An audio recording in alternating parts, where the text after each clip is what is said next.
ป้าแขนหดจุโกทุกคนอันเป็นต้อนหันคอยคนไข้บติอันคอยคนไข้บทั่วเด้อเพราะว่า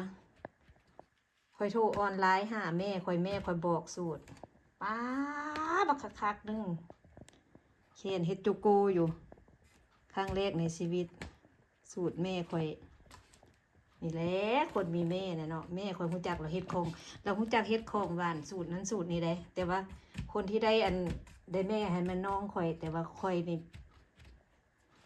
บอกค่อยเก่งปานใดคอยก็เลยโทรห้ามแล้วพุ่นนะป้า